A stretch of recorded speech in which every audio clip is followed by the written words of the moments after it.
কোমরের যন্ত্রণা বা মাজায় ব্যথা আজকালকার খুব পরিচিত সমস্যা। পুরুষ মহিলা উভয়ই মোটামুটি 30-35 বছর বয়সের পর থেকেই এই সমস্যায় ভুগতে শুরু করে দেয়।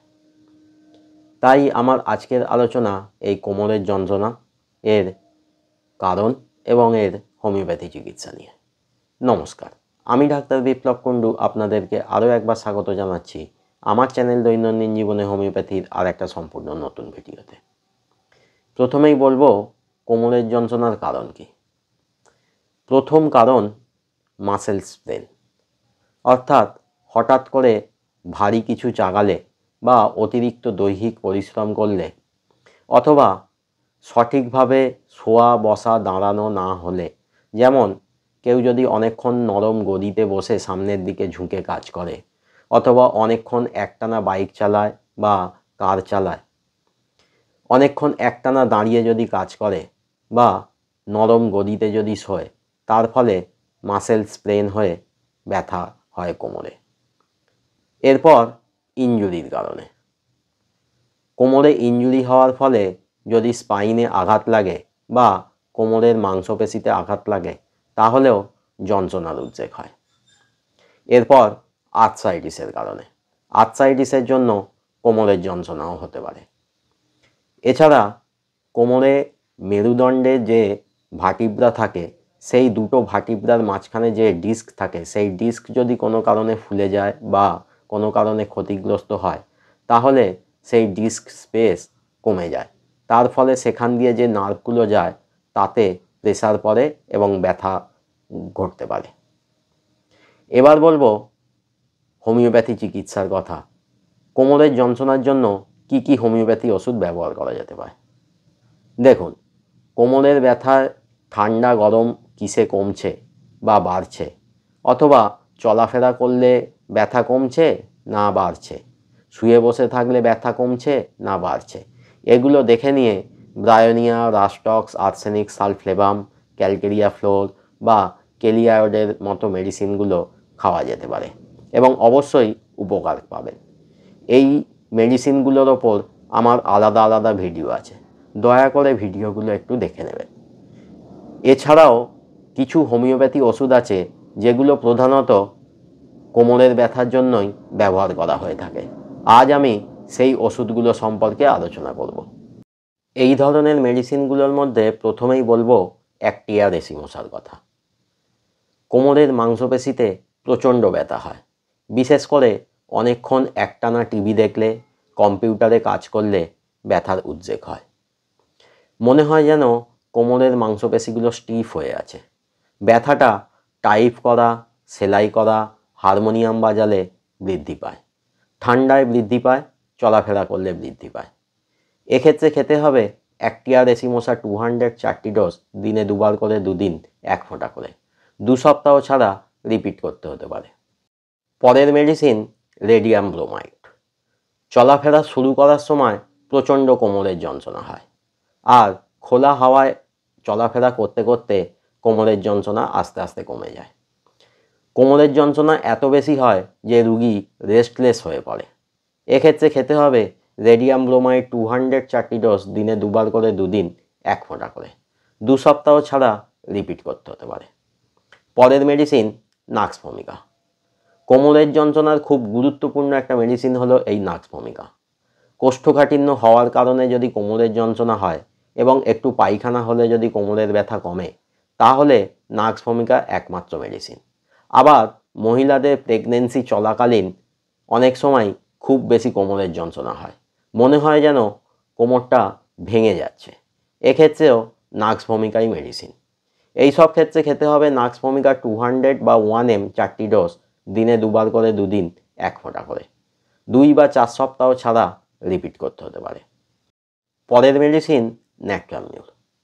কোমরের যন্ত্রণা যদি সোজা চিত হয়ে শুলে কমে, অথবা কোমরটা যদি শক্ত কিছুর ওপর চাপ দিলে কোমরের যন্ত্রণাটা কমে, সঙ্গে শরীরে গরম বোধ বেশি, জল তেষ্টা খুব বেশি হলে, ঠান্ডা খাবার, নোনতা খাবার, তেঁতো জাতীয় খাবার খেতে পছন্দ করলে, খাবার সময় পাতে কাঁচা নুন নিতেই হলে, জল তেষ্টা যদি খুব বেশি থাকে তাহলে খেতে হবে ন্যাট্রামিউ 200 দুটো ডোজ, দিনে একবার করে 2 দিন 1 ফোঁটা করে।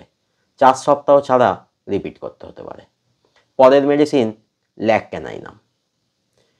কোমরের যন্ত্রণা ঠিক স্যাক্রাম হাড়ের ওপরটায় বেশি হয় এবং এই যন্ত্রণাটা ডান পা পর্যন্ত বিস্তৃত হয়। আবার অনেক সময় যন্ত্রণাটা ডান পা থেকে বাম পায়ে শিফট হতে পারে। একটু টাচ করলে বা জোরে প্রেসার দিলে কোমরের যন্ত্রণা বেড়ে যায়। আবার রেস্টে থাকলে অথবা চলাফেরা শুরু করতে গেলেও কোমরের যন্ত্রণার উদ্রেক হয়। এক্ষেত্রে খেতে হবে ল্যাকক্যানাইনাম 200 4টি ডোজ, দিনে 2 বার করে 2 দিন 1 ফোঁটা করে। 4 সপ্তাহ ছাড়া রিপিট করতে হতে পারে। পরের মেডিসিন অ্যাগারিকাস মাস্কেরিয়াস। গোটা মেরুদণ্ড জুড়ে ব্যথা হয়। মেরুদণ্ডটা স্টিফ হয়ে থাকে। মনে হবে যেন সামনের দিকে ঝুঁকলে মেরুদণ্ডটা ভেঙে যাবে। ঘাড় থেকে মাজা পর্যন্ত ব্যথাটা ওঠানামা করে। বসে থাকলে, চলাফেরা শুরু করলে অথবা সেক্সুয়াল ইন্টারকোর্সের পরে কোমরে প্রচণ্ড যন্ত্রণা হয়। মনে হয় যেন কেউ শক্ত কিছু দিয়ে কোমরে মেরেছে। এর সঙ্গে হাত পায়ের আঙুল ঝিনঝিন করে। এক্ষেত্রে খেতে হবে অ্যাগারিকাস মাস্কেরিয়াস 200 4টি ডোজ, দিনে 2 বার করে 2 দিন 1 ফোঁটা করে। 2 বা 4 সপ্তাহ ছাড়া রিপিট করতে হতে পারে। পরের মেডিসিন কেলিকার্প। এই বর্ষায় বা শীতকালে কোমরের যন্ত্রণা হলে প্রথমেই ভাবতে হবে কেলিকার্পের কথা। এছাড়া মহিলাদের মাসিকের আগে ও মাসিকের সময়, বাচ্চা ডেলিভারি হওয়ার পরে, কোনো কারণে অ্যাবর্শন হলে অ্যাবর্শনের পরে প্রচণ্ড কোমরের যন্ত্রণা হয়।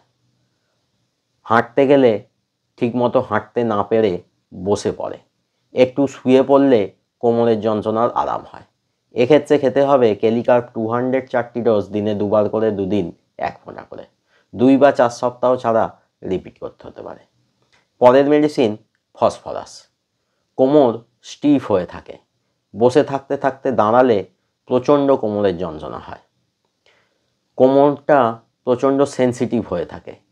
টাচ পর্যন্ত করা যায় না।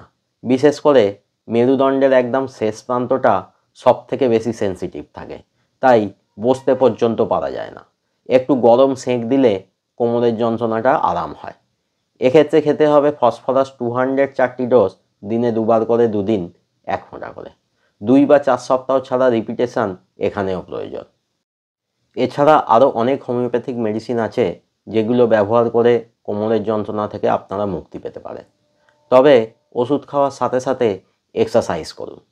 যারা একটানা অনেকক্ষণ বসে কাজ করেন বা একটানা বাইক চালান, তারা মাঝে মাঝে একটু দাঁড়ান, চলাফেরা করুন। আবার যারা একটানা দাঁড়িয়ে কাজ করেন, তারা একটু মাঝে মাঝে বসে রেস্ট নিন। এর সঙ্গে যদি ব্যথা হতেই থাকে, তাহলে কোনো ভালো হোমিওপ্যাথি ডাক্তারবাবুর পরামর্শ মেনে চলুন এবং প্রয়োজনীয় পরীক্ষা নিরীক্ষাগুলো করে দিন। আজকে ভিডিও এখানেই শেষ করছি। যদি ভিডিওটা ভালো লাগে তাহলে অবশ্যই লাইক করবেন একটা। যদি কোনো প্রশ্ন থাকে তাহলে কমেন্টে জানাবেন, আমি অবশ্যই উত্তর দেবো। আর আপনাদের পরিচিত কেউ যদি এই ধরনের সমস্যায় ভোগেন তাহলে তাকে ভিডিওটা শেয়ার করবেন। যারা চ্যানেলে নতুন বা এখনও চ্যানেলটা সাবস্ক্রাইব করেননি, তারা তাড়াতাড়ি চ্যানেলটা সাবস্ক্রাইব করে নিন।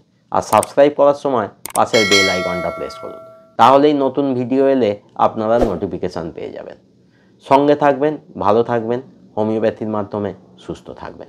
আবার দেখা হবে খুব তাড়াতাড়ি আর একটা নতুন ভিডিও নিয়ে।